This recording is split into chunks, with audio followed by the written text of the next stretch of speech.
Big boss Kannada season 12 ಈಗಾಗಲೇ 10ನೇ ವಾರ ಕಳೆದು 11ನೇ ವಾರಕ್ಕೆ ಕಾಲಿಟ್ಟಿದೆ. ಮನೆಯಲ್ಲಿ ಅನೇಕ ಸ್ಪರ್ಧಿಗಳು ಗಿಲ್ಲಿ ವಿರುದ್ಧವೇ ತಿರುಗಿ ಬಿದ್ದಿದ್ದಾರೆ. ಕಾವ್ಯ ಶೈವ ಅವರೇ ಗಿಲ್ಲಿ ಅವರನ್ನ ನಾಮಿನೇಟ್ ಮಾಡಿದ್ದಾರೆ. ಅಷ್ಟೇ ಅಲ್ಲ, ರಜತ್ ಹಾಗೂ ಧ್ರುವಂತ್ ನಡುವೆ ಮಾರಾಮಾರಿ ಜಗಳ ನಡೆದಿದೆ.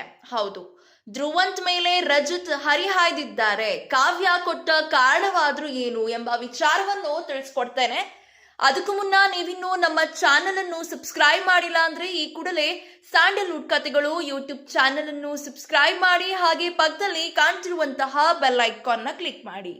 ಕಾವ್ಯ ಅವರು ರಜತ್ ಹಾಗೂ ಗಿಲ್ಲಿಯನ್ನು ನಾಮಿನೇಟ್ ಮಾಡಿದ್ದಾರೆ. ಎಲ್ಲೋ ಒಂದ್ ಕಡೆ ಸೀಮಿತ ಆಗ್ಬಿಟ್ರೇನೋ ಅನ್ನಿಸ್ತಿದೆ ಎಂದಿದ್ದಾರೆ. ಅದಕ್ಕೆ ರಜತ್ ಕೋಪಗೊಂಡು ತಮಾಷೆನೇ ಮಾಡಬಾರ್ದಾ, ಈ ಮನೆಯಲ್ಲಿ ತಲೆ ಏನಾದ್ರೂ ಕೆಟ್ಟು ಹೋಗಿದ್ಯಾ ಅಂತ ಕೂಗಾಡಿದ್ದಾರೆ. ಅದೇ ವೇಳೆಗೆ ಧ್ರುವಂತ್ ಹಾಗೂ ರಜತ್ ನಡುವೆ ಮಾತಿನ ಚಕಾಮಕಿ ನಡೆದಿದೆ. ಅದೇ ವೇಳೆಗೆ ಧ್ರುವಂತ್ ಅವರು ರಜತ್ಗೆ ಇದೇನೋ ಲಾಸ್ಟ್ ಸೀಸನ್ ಅಂದುಕೊಂಡಿದ್ದೀಯಾ, ಗಿಲ್ಲಿ ಹತ್ರ ಇಟ್ಕೋ ಎಂದಿದ್ದಾರೆ. ರಜತ್ಗೆ ಇದು ಕೋಪ ತರಿಸುವಂತೆ ಮಾಡಿದೆ. ಇದೀಗ ಕಾವ್ಯ ನಡೆಗೆ ಬೇಸರ ಹೊರಹಾಕುತ್ತಿದ್ದಾರೆ ನೆಟ್ಟಿಗರು. ಕಾವ್ಯ ಕಾವ್ಯ ಕಾವ್ಯ ಅವನು ನಿನ್ನನ್ನು ಫೈನಲ್ಗೆ ಕರ್ಕೊಂಡು ಹೋಗ್ಬೇಕು ಅಂತ ಇದ್ದಾನೆ, ಆದ್ರೆ ನೀನು ಅವನನ್ನು ಮನೆಗೆ ಕಳಿಸಬೇಕು ಅಂತ ಇದ್ದೀಯಾ? ನಾ ಕಂಡ ಕಾವ್ಯ ಪುಸ್ತಕದಲ್ಲಿ ಕಾವ್ಯಗಿಂತ ಗಿಲ್ಲಿನೇ ಜಾಸ್ತಿ ಇದ್ದಾನೆ, ಹೇಳಬೇಕು ಅನ್ನಿಸ್ತು ಹೇಳಿದೆ ಅಂತ ನೆಟ್ಟಿಗರೊಬ್ಬರು ಕಮೆಂಟ್ ಮಾಡಿದ್ದಾರೆ. ಬಿಗ್ ಬಾಸ್ ಮನೆಯಲ್ಲಿ ಕುಚಿಕು ಅಂತಿದ್ದ ರಘು ಹಾಗೂ ಗಿಲ್ಲಿ ಈಗ ದೂರವಾಗಿದ್ದಾರೆ. ರಘು ಅವರಿಗೆ ಗಿಲ್ಲಿಯ ಮಾತುಗಳು ಇಷ್ಟ ಆಗುತ್ತಿಲ್ಲ. ಆಗಾಗ ರಘು ಅವರು ಕಿಚನ್ ರೂಮ್ಗೆ ಮಾತ್ರ ಸೀಮಿತ ಅಂತ ಗಿಲ್ಲಿ ಹೇಳುವ ಮಾತು ಅವರಿಗೆ ನೋವು ತರಿಸಿದೆ.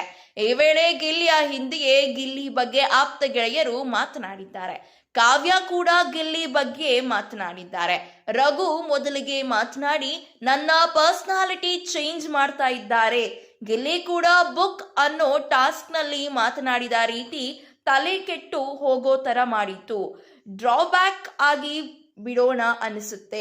ನಾನು ಯಾಕೆ ಕುಕ್ ಮಾಡ್ಲಿ ಅಂತ ಇದ್ದಿದ್ರೆ ಹಾಗಿದ್ರೆ ಆ ಶೋಗೆ ನೀವು ಹೋಗೋ ಹಾಗೆ ಇರಲಿಲ್ಲ, ನನ್ನ ಪರ್ಸನಾಲಿಟಿ ಅಂತ ಇದ್ದಿದ್ರೆ ಎಂದು ಹೇಳಿದ್ದಾರೆ.